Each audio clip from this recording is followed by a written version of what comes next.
আল্লাহ রাসূল সাল্লাল্লাহু আলাইহি ওয়াসাল্লাম আল্লাহকে বলতেন, আল্লাহ আমি আপনার কাছে 4টা বিষয় থেকে আশ্রয় প্রার্থনা করছি।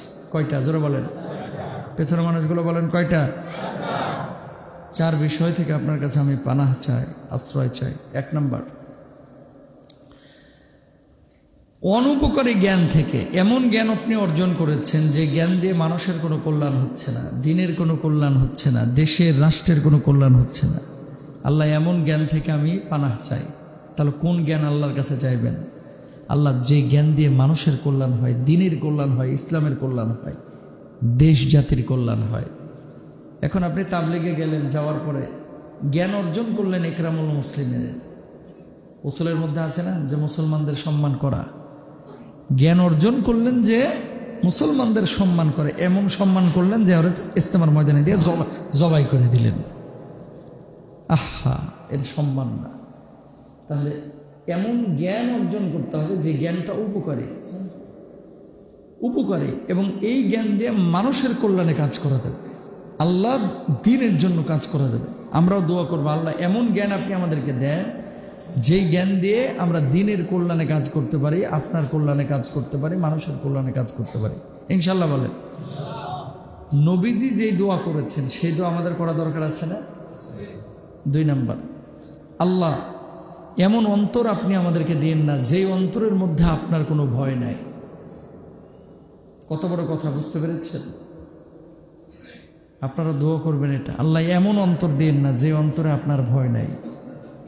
আল্লাহর ভয় যদি কোনো অন্তরের মধ্যে থাকে, এই অন্তরটা দিয়ে কখনো জেনা হবে না, এই অন্তর দিয়ে কখনো মদ হবে না, জুয়া হবে না, এই অন্তর দিয়ে কখনো আরেকজন মানুষের হক নষ্ট হবে না, এই অন্তর দিয়ে আরেকজন মানুষকে কখনো ঠগানোর প্রবণতা তৈরি হবে না।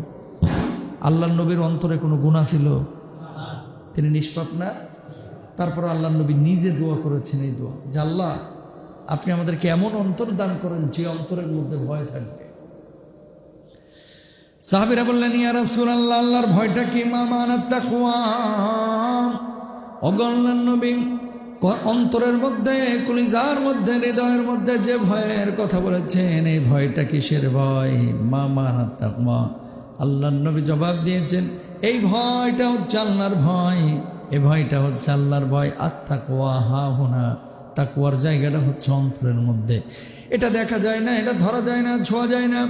দরদের ভাইরা আমার, প্রিয় ভাইরা আমার, মোমেন ভাইরা আমার, নামাজের আজান দিয়েছে, আপনি আল্লাহর জন্য মসজিদে চলে আসলেন অথবা নামাজ পড়লেন, দোকানে, ঘাটে, মাঠে, পথে, যেখানে এই সময় পেলেন, এই যে আপনি দুনিয়ার সব কাজকর্ম ছেড়ে যে নামাজটা পড়লেন, এই নামাজটা হচ্ছে আল্লাহর ভয়ে আপনি পড়েছেন, আশাবাদী হয়ে পড়েছেন, আল্লাহ রাব্বুল আলামিনের কাছে প্রতিদানের আশায় আপনি পড়েছেন, ঠিক কিনা? তাহলে 2 নাম্বার, আল্লাহর নবী বললেন ভীতিহীন অন্তর থেকে আল্লাহর কাছে প্রাণাহ চাই। আল্লাহ আপনি আমার এমন অন্তর দান করেন যেখানে আপনার ভয় আছে, যে ভয় দিয়ে আমি নামাজ পড়বো, রোজা করব, হজ করব, যাকাত দেব, আপনার বিপক্ষে কোনো কথা বলবো না। 3 নাম্বার, আল্লাহর নবী বলছেন অতৃপ্ত আত্মা থেকে আল্লাহ আপনার কাছে পানাহ চায়, আশ্রয় চায়। অতৃপ্ত আত্মা বুঝেন? শুনেন, এই আলোচনাগুলো করলে আসলে আমি যদি এলাকায় থাকতাম, এই যতদিন বাংলাদেশে আছি, প্রতিদিন 2 ঘন্টার একটা তাফসির করতাম, প্রতি সপ্তাহে, প্রতিদিন না। এগুলো খুব গুরুত্বপূর্ণ আলোচনা, সংক্ষেপে বোঝানোর কিছু নাই। অতৃপ্ত আত্মা মারাত্মক কথা। আপনাদের মধ্যে কিছু মানুষের হৃদয় আছে, সব সময় যাই কামাই না কেন চিন্তা করে যে আগে কামাইতাম এত, এখন কামাচ্ছি এত, আলহামদুলিল্লাহ। আল্লাহ তুমি তো তৌফিক দিস, আল্লাহ তুমি তো আমার ল্যাংড়া লুলা বানায় দেও নাই, বুঝেন নাই? আল্লাহ তুমি তো আমার ল্যাংড়া লুলা, অক্ষম, ফকির, মিসকিন বানাইতে পারতা। আল্লাহ তুমি তো আমার কাজ করার ক্ষমতা দিচ্ছ। কত মানুষ আছে কাজ করতে পারে না, ভিক্ষা করে খায়। আল্লাহ তুমি তো আমার ওই জায়গায় রাখো না। আল্লাহ আগে কামাইতাম 15,000, এখন কামাচ্ছি 20,000, আলহামদুলিল্লাহ। আল্লাহ তোমার শুকরিয়ার শেষ নাই, আলহামদুলিল্লাহ। এই হৃদয়গুলো হচ্ছে তৃপ্ত হৃদয়। সুবহানাল্লাহ। এরা সুখী, এরা কি? এদের মধ্যে হতাশ নাই। এরা বাড়িতে গিয়ে ঘুমায় আরাম পায়, বউয়ের সাথে গল্প করে আরাম পায়, 4টা ডাল ভাত যা খায় আরামেই খায়। আর কিছু আত্মা আছে খালি হাই হাই খায়। ভৈরব ব্রিজ যদি মুখ দিয়ে ঠাইসা ঢুকে দেন, ওটাও খেয়ে দেবে। তারপরে বলবো পেটটা এখনো ভরে নাই, পদ্মা ব্রিজ লাগবে, পানি সহ ঠাইসা ঢুকায় দেন, এরপরে বলবো তেষ্টা মিটতেছে না। এরকম ছাগল আছে না? বুঝাইতে পারছি কথা? ওরা যদি 10 কোটিও দেন, না কিচ্ছু হলো না। আরে বদমাস, তোর জীবনের শুরুর সময়টা একটু খেয়াল কর, একটু খেয়াল করো।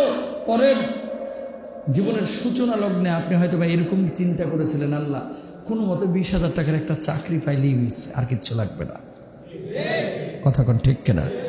তো 20,000-এর জায়গায় আজকে আল্লাহ তাআলা তোমার 5 লক্ষ টাকার মালিক বানাইছে।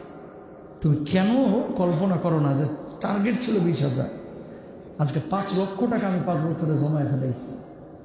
আল্লাহ তোমার শুকরিয়া আদায় করে শেষ করতে পারবো না। টাকা পয়সার দিকে সবসময় উপরে না নিচে তাকাবেন। কিসে নিচে মানে বুঝেন নাই, কি বুঝাইতে যাচ্ছে? না না বেটা, আপনার চেয়ে খারাপ যে লোকগুলো আছে আপনার অবস্থানের থেকে, এদের দিকে বেশি তাকাবেন, উপরের দিকে না। বুঝেন নাই? যমুনা গ্রুপের মালিকের দিকে তাকাবেন না, বসুন্ধরা গ্রুপের মালিকের দিকে তাকাইবেন না। এগুলো রিয়ার। ওই ধরনের ব্যবসায়ী হতে অনেক ত্যাগ তিতিক্ষার প্রয়োজন, ডান বাম অনেক কিছু করার প্রয়োজন। তা আপনি আপনার এলাকায় তাকাবেন যে আমার চাইতে এই লোকটা খারাপ আছে, তার চাইতে তো আমি ভালো আছি। কথা বলেন না কেন?